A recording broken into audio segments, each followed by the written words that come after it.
Welcome to the deep dive. Glad to be diving in. Today, we're really getting into something powerful. Viktor Frankl's Man's Search for Meaning. Absolutely. A book that, well, it stays with you. It really does. We're aiming to unpack the core ideas logotherapy, of course. Frankl's own experiences in the Nazi concentration camps, which are just hard to fathom. Yeah, truly harrowing. And ultimately, his insights into human resilience, our basic need for meaning. Right. And our sources are the book itself, bits from the preface, part 1, part 2, the postscript. Exactly. So the mission is to sort of boil down the key takeaways for everyone listening. And try to understand why this book, written from such deep suffering, still hits so hard today. Okay, so let's start with Frankl himself. He wasn't just an author. No, not at all. He was a psychiatrist, and that perspective is crucial. He lived through 3 years in the camps. And lost almost his entire family there. Father, mother, brother, wife. It's just devastating. And that experience, combined with his psychiatric training, gave him this unique viewpoint. Gordon Allport points this out in the preface. A viewpoint on survival, right? And the search for meaning. Exactly. It fundamentally shaped his thinking and really impacted psychology quite a bit. And the core question that kind of birthed logotherapy, it came from his work, but also the camps. Yes, it was deceptively simple. Why do you not commit suicide? Wow. And the answers he found in patients and fellow prisoners often pointed to something holding them here. Like what? Love for their kids, maybe a talent they hadn't fully used, even just powerful memories. Those slender threads, as Allport called them. Precisely. And logotherapy became Frankl's way of helping people weave those threads back together into a pattern of meaning and responsibility. Okay, so let's turn to the camp experiences themselves. The arrival. Brutal. Just absolute brutal. He describes being systematically stripped of everything. Not just items, but identity. Totally. Watches, jewelry, wedding rings gone. It was like striking out your entire former life. He mentions trying to save his manuscript. Yeah, his life's work. He tried desperately to keep it, and another prisoner the reaction was basically, forget it, it's worthless here. Just like that? In that moment, Frankl felt his past life was just annihilated. It shows how fast your sense of self can be torn down. And then came the selection, the finger game. That sounds absolutely terrifying. It was chillingly arbitrary. An SS officer just pointed, left or right. Left meant Death, yeah. Usually within hours. Straight to the building marked bath. Which wasn't a bathhouse. No, it was the crematorium. Frankl says something like 90% of arrivals went left. 90%. Yeah. He even recounts someone saying their friend, sent left, was now floating up to heaven, pointing at the chimney. That casualness is horrifying, speaks volumes about the dehumanization. Completely. Life just had no value. And yet, somehow, in that initial shock, people endured things you wouldn't think possible. They did. Frankl observed this incredible, almost unbelievable ability to withstand hardship. Like the sleeping conditions. 9 men on bare planks, maybe 2 blankets between them. Unimaginable. And hygiene. Practically zero. Couldn't brush their teeth, yet he notes their gums were often healthier, maybe less sugar.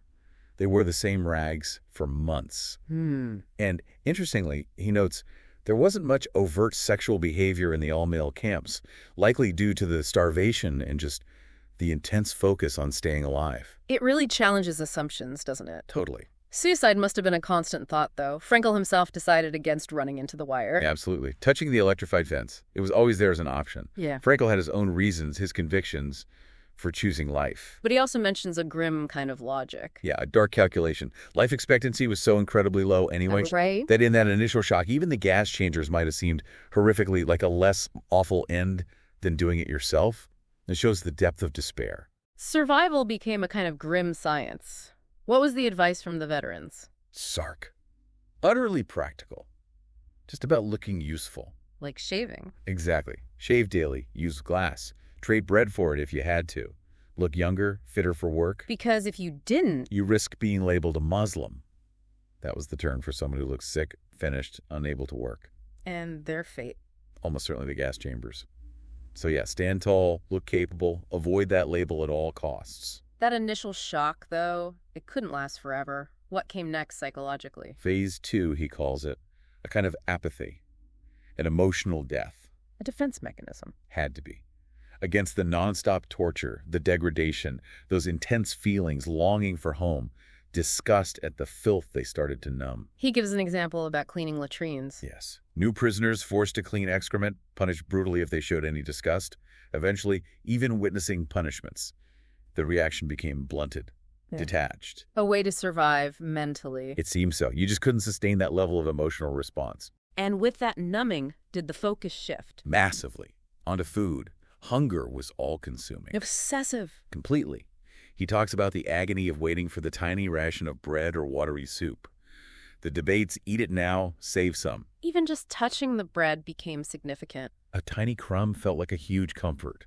It just shows how their entire world shrank down to that basic primal need. It's amazing, though, that even then, sparks of their old selves remained. You mentioned cultural hibernation, but there were exceptions. Right. Generally, things like art or intellectual pursuits faded. But two things often persisted or even intensified. Which were? Politics and religion. Lots of talk about politics, mostly based on rumors. Yeah. But it kept minds active, kept hope flickering. And religion. That often deepened, surprisingly. People held secret prayers, improvised services in the dark, a real yearning for something beyond the physical horror. That's a powerful paradox, spiritual life deepening amidst such primitiveness. It really is.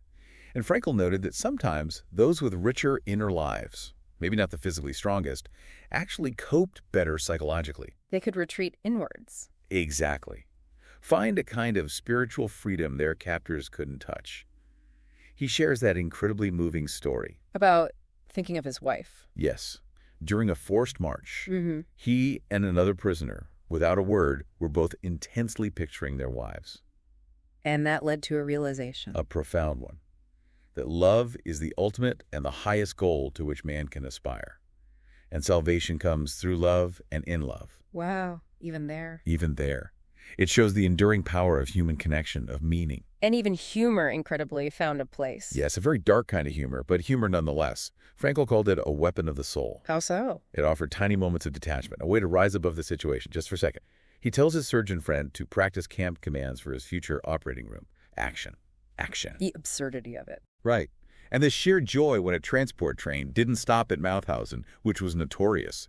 Even arriving at Dachau felt like a reprieve initially. It shows how relative suffering becomes. Totally. They'd envy convicts or people working in factories. Anything seemed better than their immediate reality. But that constant dehumanization, it must have worn away at their sense of self. Definitely. A loss of ego, feeling like just one animal in a herd. Survival often meant trying not to stand out. Becoming inconspicuous. Yes. But, paradoxically, there was also this intense craving for solitude, for a moment alone. Frankl found those moments. Rarely. He mentions precious minutes by a water shaft, just looking at the landscape, thinking of home, a brief escape. It highlights that need for individuality. And the value placed on a human life. It was practically zero. Shocking disregard. He saw sick prisoners, alive or dead, just tossed onto carts like sacks of potatoes just to make the numbers match the list. So his own survival tactic during selections. Answer truthfully if asked, but volunteer nothing. Don't give them any extra reason to deem you expendable.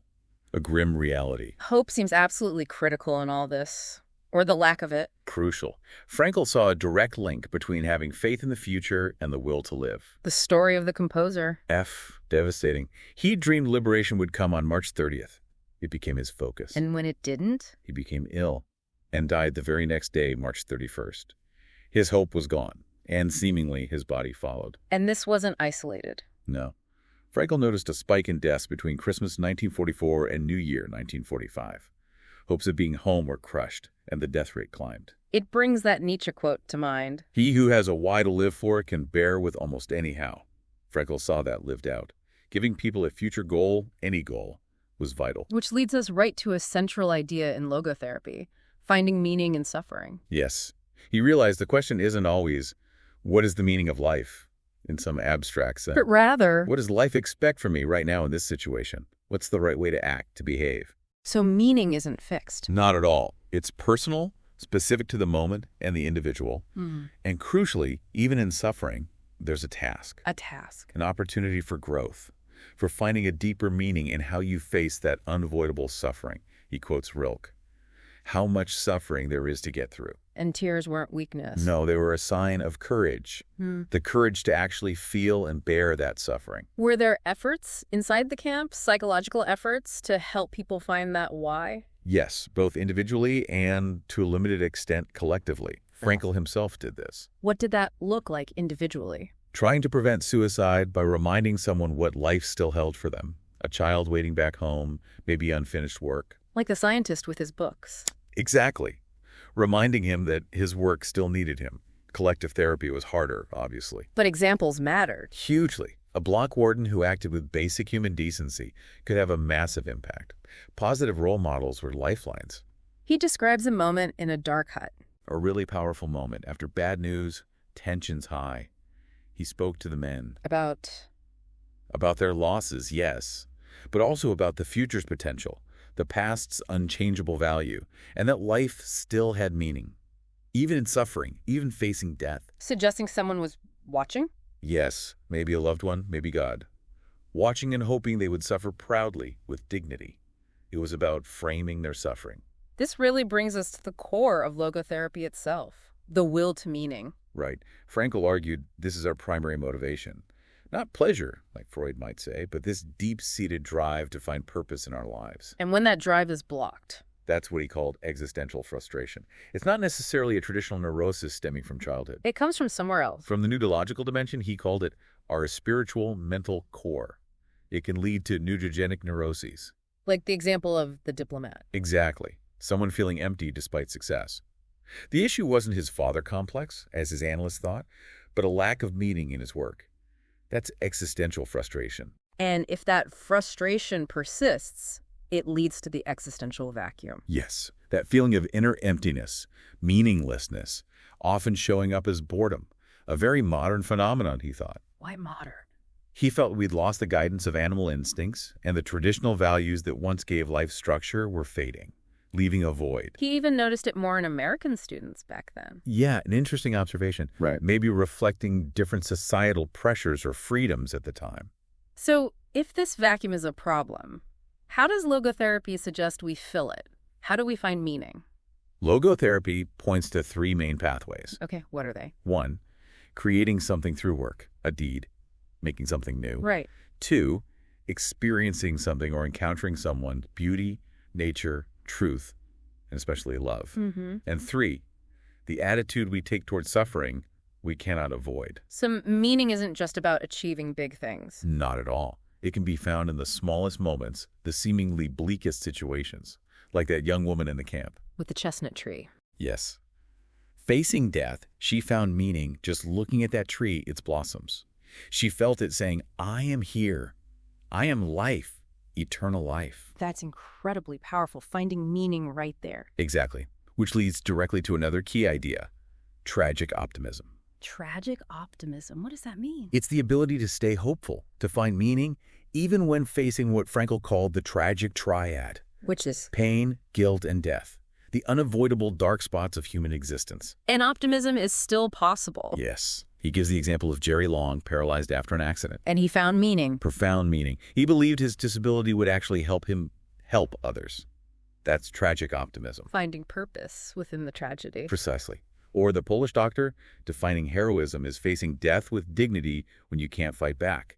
It's about our attitude. So it's not about pretending suffering isn't real. Absolutely not. We should always try to alleviate suffering where we can. But when it's unavoidable, how we bear it, that's where meaning can be found. Yeah. Attitudinal heroism. We often worry about life being short, impermanent. Frankl saw that differently too, didn't he? He did. He saw the transitoriness of life not as a negative, but as a call to responsibility. To make the most of each moment. Exactly. Because while the future holds possibilities, the past, that's where our lived realities are stored, safely, irrevocably. The things we've done, people we've loved. Suffering we've endured with courage. It's all there, part of our history. He even argued we shouldn't pity old people for having less future. But envy them. Sort of. Envy them for the richness of their stored past. It's a radical reframing. So bringing it all together, what's the ultimate takeaway message from logotherapy about life's meaning? That life's meaning is, potentially at least, unconditional. It doesn't depend on circumstances. And that connects to the value of the person. Directly. Just as meaning is potentially always there, so is the inherent unconditional value and dignity of every single person, no matter what. Even in the depths of the camps. Especially then. That intrinsic worth is the foundation upon which meaning can still be built, even when everything else seems lost. Wow. This has been quite a journey through man's search for meaning. A really profound deep dive. It always is. Frankl's insights are just timeless. So for our listeners, for the learner in all of us, what are the core takeaways? I think, number one, it's the power we have to find meaning anywhere, even in suffering. Right, that it's possible. Number two, that will to meaning is a fundamental human drive we need to nurture. Three, recognizing that existential vacuum is real, and we need to actively seek purpose to avoid it. And finally, that idea of tragic optimism, finding hope and dignity despite life's hardships. So maybe some questions for listeners to chew on. Definitely. Ask yourself, Yeah. what are those slender threads of meaning in your life right now? Good question. How do you react when you face suffering you can't change? What's your attitude? And how can you actively cultivate hope even when things are tough? Yeah. Just reflecting on Frankl's ideas in your own context. And maybe, read the book if you haven't. Absolutely recommended. Okay, let's leave our listeners with one final thought from the book. Which one were you thinking of? The one about the liberated prisoner. That feeling. Ah, yes. That incredible feeling that after all he has suffered, there is nothing he need fear anymore except his God. It really makes you think about ultimate values, about what transcends even the worst experiences. It does. A powerful place to end. Thank you for joining us on this deep dive.